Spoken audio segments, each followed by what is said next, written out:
আজ আমি আপনাদের সঙ্গে যে রেসিপিটি শেয়ার করব সেটা এতটাই টেস্টি হয় যে এটা পেলে মাছ মাংস আর কিছুই লাগবে না, এটা দিয়ে পুরো ভাত খাওয়া হয়ে যাবে।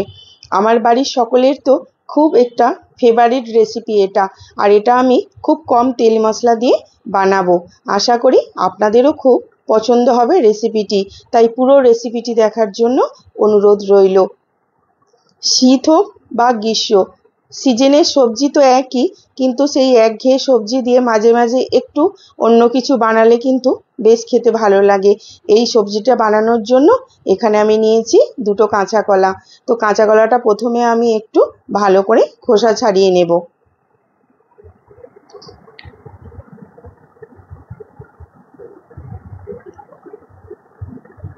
আমি এইভাবে করে খোসা ছাড়িয়ে নিয়েছি। একটু সবুজ থাকলে অসুবিধে নেই, কাঁচা কলা এমনি খুব উপকারী একটা সবজি। তো আমি এবার মধ্যিখান থেকে দু টুকরো করে কেটে নেব। আমি এইভাবে করে দু টুকরো করে খোসা ছাড়িয়ে ভালো করে কেটে ধুয়ে নিয়েছি কাঁচা কলাগুলো। এবার আমি একটা কুকারের মধ্যে কিছুটা জল দেব, দিয়ে কাঁচা কলাগুলি সেদ্ধ করতে দেব। আপনারা চাইলে কড়াইতেও বানাতে পারেন, সেদ্ধ করে নিতে পারেন, কিন্তু আমি একটু সময়টা যাতে কম লাগে সেই জন্য কুকারের মধ্যে এই কাঁচা কলাগুলো সেদ্ধ করে নেব। একটা কি দুটো সিটি দিলেই হয়ে যাবে। যতক্ষণ ওটা রেডি হচ্ছে ততক্ষণ এখানে আমি একটা চপারের মধ্যে একটা পেঁয়াজ দিলাম, দুটো কাঁচা লঙ্কা এইভাবে করে মিহি করে একটু কুচিয়ে নেব। এইভাবে করে মিহি করে আমি পেঁয়াজ আর কাঁচা লঙ্কাটা কুচিয়ে নিয়েছি। এবার একটা মশলা বানাবো, তার জন্য কয়েক টুকরো আদা, 4-5টা রসুনের টুকরো, একটা পেঁয়াজ, ছোট পেঁয়াজ কেটে দিয়ে দিলাম, আর একটা টমেটো কুচি করে দিয়ে দিয়েছি। সাথে দিচ্ছি একটু এলাচ, একটু লবঙ্গ আর একটু দারচিনি। গোটা গরম মশলা দিলাম। যখন কোনো পেঁয়াজ রসুন এগুলো পিষবেন তখন এই গোটা গরম মশলা একসাথে পিষে দেখবেন ফ্লেভারটা খুব ভালো আসে। আমি এইভাবে করে দিয়ে পিষে নিই। এইভাবে মিহি করে পিষে নিয়েছি। কাঁচা কলাগুলো ভালো খুব সুন্দর সেদ্ধ হয়ে গেছে, একদম নরম হয়ে গেছে, একটু গরম আছে। আমি চামচে করে এইভাবে করে একটু প্রথমে ভালো করে মেখে নেব। দিচ্ছি পরিমাণ মতো নুন, একটু হলুদের গুঁড়ো, দিচ্ছি 1 চামচ মতো ভাজা মশলা। ভাজা মশলার রেসিপি আমার চ্যানেলে আগেই দেওয়া আছে, দেখে নেবেন। এবার দেব পরিমাণ মতো বেসন। বেসনের খুব একটা মাপ হবে না, এইটা কাঁচা কলাটা একটু শক্ত করে মিডিয়াম সফট বানানোর জন্য যতটা লাগবে ততটাই দেবেন।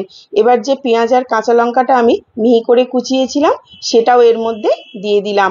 এবার সব উপকরণগুলো একসাথে ভালো করে আমি সুন্দর করে মেখে নেব।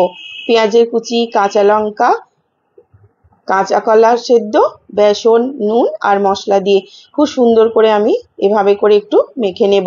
দেখুন এইভাবে করে মেখেছি, খুব একটা কিন্তু নরমও নয় আবার শক্তও নয়। আমি কিন্তু একটুও জল দিইনি, ওই কাঁচা কলার মধ্যে যতটা বেসন ধরেছে ততটা দিয়েই মেখেছি। তার জন্য বললাম বেসনের খুব একটা মাপ বলবো না। আমার এখানে দুটো কাঁচা কলায় 5 চামচ মতো বেসন লেগেছে। এবার এর থেকে আমি কিছুটা মণ্ড নিয়েছি, এইভাবে করে হাতে একটু তেল প্রথমে মেখে নিয়েছি। এইভাবে করে পাকিয়ে নিয়ে আমি এখানে কিছুটা কিশমিশ নিয়েছি। এবার মধ্যিখানে একটু কিশমিশ দিয়ে দিলাম, দিয়ে চারপাশ থেকে ভালো করে বন্ধ করে সুন্দর করে হাতে করে পাকিয়ে নিয়ে এইভাবে কোপ্তার মতো একটা শেপ দেব। আমি এরকম গোল গোল বানালাম, আপনারা চাইলে অন্য শেপ দিতে পারেন। আমি একটু যাতে কম তেলে ভাজা যায় এটা, সেজন্য এইরকম শেপ দিলাম। আমি এইভাবে করে বানিয়ে নিলাম। আমি আর একটা কোপ্তাও ঠিক একইভাবে মধ্যিখানে কিশমিশ দিয়ে বানিয়ে নেব।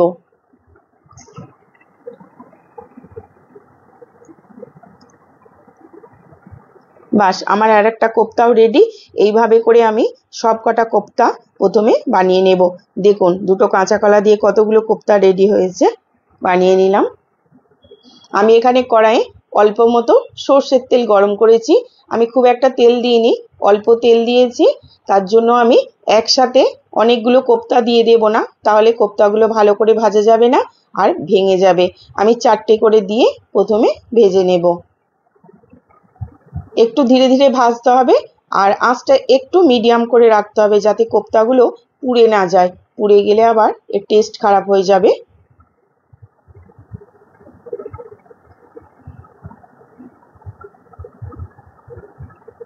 এক পিঠ হয়ে গেছে, আমি আর এক পিঠ উল্টে দিলাম। এইভাবে উল্টে পাল্টে সুন্দর করে গোল্ডেন ব্রাউন কালার করে আমি ভেজে নেব কোপ্তাগুলো। দেখুন ভাজা হয়ে গেছে, কতটা সুন্দর হয়েছে, একদম গোল্ডেন ব্রাউন কালার করে আমি ভেজে নিয়েছি। আর মধ্যিখানে যে কিশমিশ দিয়েছিলাম সেটাও কিন্তু এর থেকে ফেটে বেরিয়ে যায়নি ভাজার সময়। আমার কোপ্তাগুলো ভাজা হয়ে গেছে, আমি তুলে নিচ্ছি।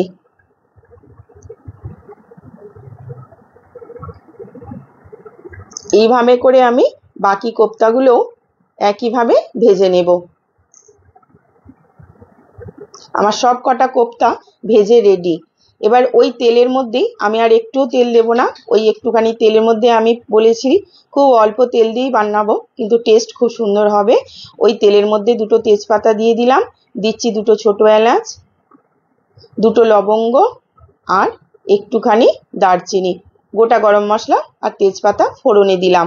এবার যে মশলাটা আমি পিষেছিলাম সেটা অল্প একটু জল দিয়ে আমি এর মধ্যে দিয়ে দিলাম। এবার একটু নুন দিয়ে দেব, না হলে আবার মশলাটা যখন কষবো তখন ছিটকে ছিটকে আসবে। স্বাদ অনুসার নুন দিয়ে দিলাম একবারেই। আর অল্প হাফ চামচ মতো, ছোট চামচের হাফ চামচ চিনি দিলাম, এতে মশলাটার কালারটা খুব সুন্দর আসে আর টেস্টও একটু ব্যালেন্স হয়। দিলাম একটু হলুদের গুঁড়ো, একটু লঙ্কার গুঁড়ো আর একটু কাশ্মীরি লঙ্কার গুঁড়ো, কালারটা গ্রেভির সুন্দর হওয়ার জন্য। 1 চামচ ধনে গুঁড়ো, 1 চামচ জিরে পাউডারের গুঁড়ো। এবার সব কটা উপকরণ দিয়ে মশলাটা প্রথমে সুন্দর করে কষে নেব। মশলাটা খুব সুন্দর করে কষা হয়ে গেছে, দেখুন কালারটা কত সুন্দর হয়েছে মশলার।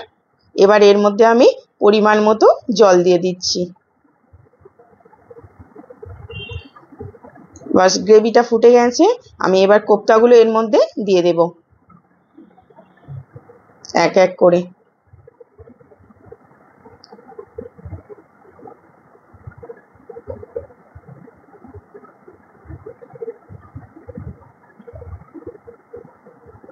কিছুক্ষণ একটু ফুটবে গ্রেভিটা, সঙ্গে কোপ্তাটা ঝোলের মধ্যে একটু ফুটবে।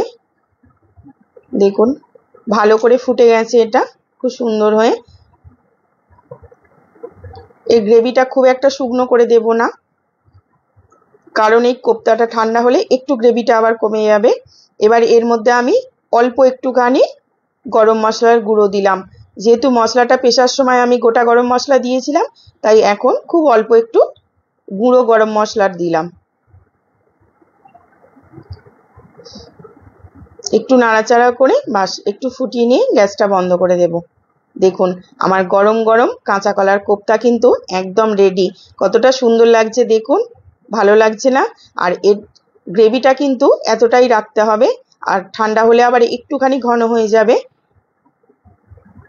দেখুন কোপ্তাগুলো কতটা সুন্দর হয়েছে দেখতে। আমার বাড়ির সকলের খুব ফেভারিট একটি রেসিপি এটা। আপনারা বানিয়ে দেখবেন, অনেকেই হয়তো বানান এটা, আর যারা বানান না তারাও বানিয়ে দেখবেন, খুব ভালো লাগে খেতে এই কাঁচা কলার কোপ্তার রেসিপিটা।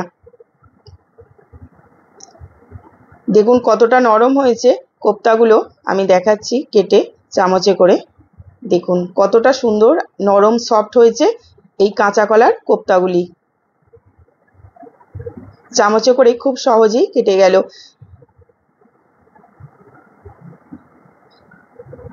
তাহলে বন্ধুরা, যদি আমার এই রেসিপিটি আপনাদের ভালো লাগে তাহলে প্লিজ একটি লাইক করে দেবেন, কমেন্ট করে জানাবেন আমার রেসিপিটি আপনাদের কেমন লাগলো।